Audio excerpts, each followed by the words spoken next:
मेरा एक दोस्त है, काशिफ नाम है, वो उन्होंने गाड़ी ली तो मैंने भी मुबारकबाद दी, तो वो रोने लगा।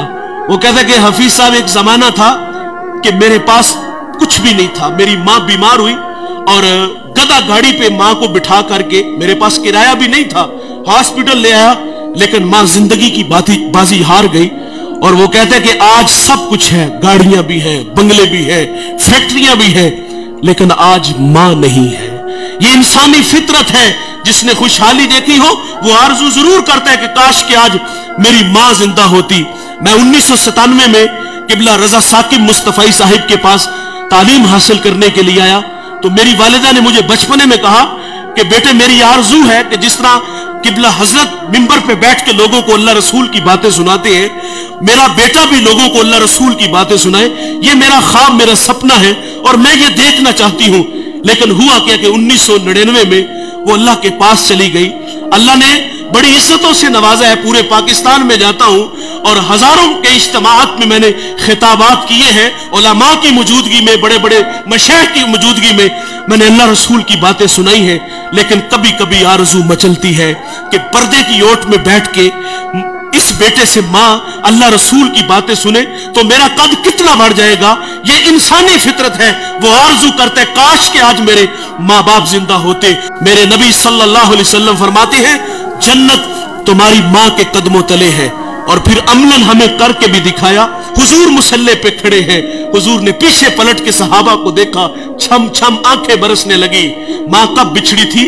जब मेरे नबी की उम्र 6 साल थी। अबवा का टीला, ये एक छोटी सी बस्ती है जहां सैयदा आमिना रदी अल्लाह ताला अन्हा आके रुकती है। आपको बुखार हो गया था और बुखार तलख था जिसने सैयदा आमिना रदी अल्लाह ताला अन्हा की जान ले ली थी। सांसें टूटने लगी तो हजरत आमिना ने उम्मे ऐमन को कहा कि मेरे बेटे मोहम्मद को अमीर कुरैश तक पहुंचा देना। और वक्त रुखसत हुजूर को पास बुला लिया। उधर बचपने की मासूमियत, पेशानी में नबुव्वत का नूर है और माँ बेटे में खूब सी जाती है।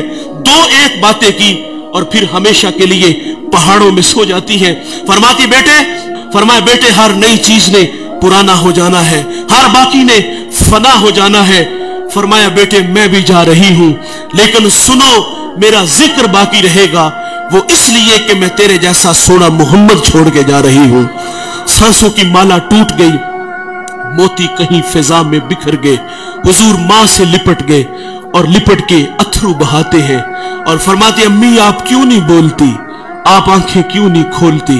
हंसता चमन खामोश है, जाने वाले लौट कर कभी भी नहीं आते।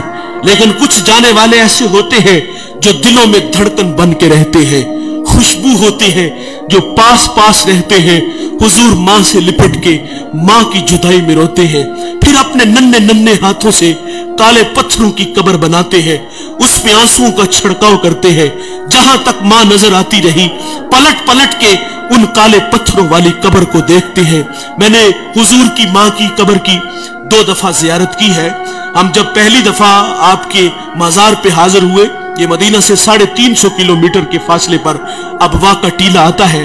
हम रात 1:45 बजे पहाड़ के नीचे थे तो माहौल बिल्कुल खामोश था, हवा का कहीं से कोई एक झोंका भी नहीं आया था। लेकिन जब सैयदा के कदमों में खड़े हुए तो यकीन जानो ऐसे लगता था कि अल्लाह ने जन्नत के 8 दरवाजे ही खोल दिए हो। जन्नत से ठंडी हवाएं आज भी सैयदा को सलाम करने आती है।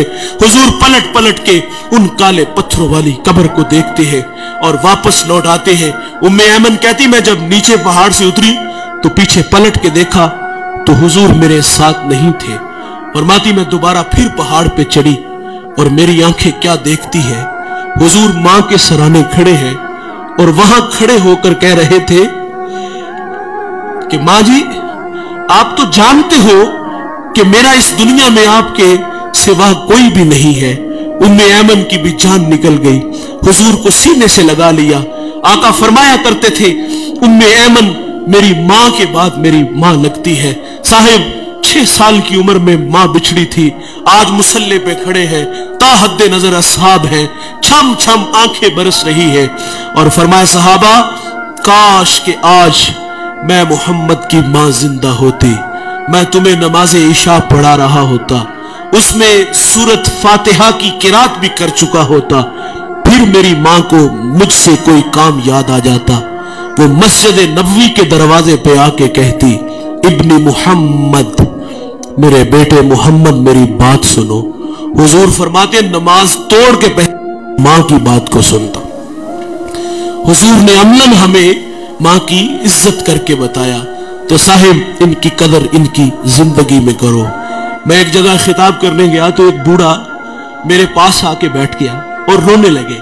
मुझे कहते मौलवी साहब मनु एक मसला ते दसो, जिन्हें मां वेखी ना होवे ओदा की बनेगा। कहीं बचपन में मां बिछड़ गई, खिदमत का मौका ना मिला और आज आरजू कर रहा है काश मां होती तो मां की खिदमत करता। और मुझे वो नकम्मे और नलायक बेटे याद आए कि जिन्होंने माँ बाप को धक्के देके घर से निकाल दिया, और माँ बाप जो है वो जिल्लत और रुसवाई वाली जिंदगी गुजार रहे हैं। आज की इस बज़म में मैं और आप अज़म करें कि आज के बाद हम माँ बाप का दिल नहीं दुखाएंगे। माँ बाप नाराज हैं तो अभी जाके उनसे माजरत कर लें। यकीन जाने एक लम्हा लगता है। मैं पिछले दिनों टोबा टेक सिंह एक जगह खिताब करने गया तो वो बच्चा मुझे दलाइल देने लगा कि वालिदैन की ज़्यादती है, बड़ी अजीब अजीब सी बातें करने लगा। लेकिन मैंने उसके दिल के दरवाजे पे दस्तक दी। अल्लाह का शुक्र है कि वहां झटका लगा और वो मुझे कहता वो नहीं मानेंगे। मैंने कहा जाओ तो सही यार। वो कहते मैं कल जाऊंगा। मैं जिंदगी वफा करे ना करे जाओ यार। वो 10 मिनट बाद वापस आया। वो कहते यार ये तो कायनात ही अजीब सी है। मैं बस जाके हाथ बांध के खड़ा हुआ हूं और मुझे मेरे बाप ने मुझे सीने से लगा लिया। ये बड़े कमाल के लोग हैं, एक बार मिलेंगे दोबारा नहीं मिलेंगे। अल्लाह ताला से दुआ है कि अल्लाह हमें इनकी कदर करने की तौफीक अता फरमाए। इस वीडियो को शेयर जरूर करें, हो सकता है आपके एक शेयर से ये बात किसी के दिल में उतर जाए।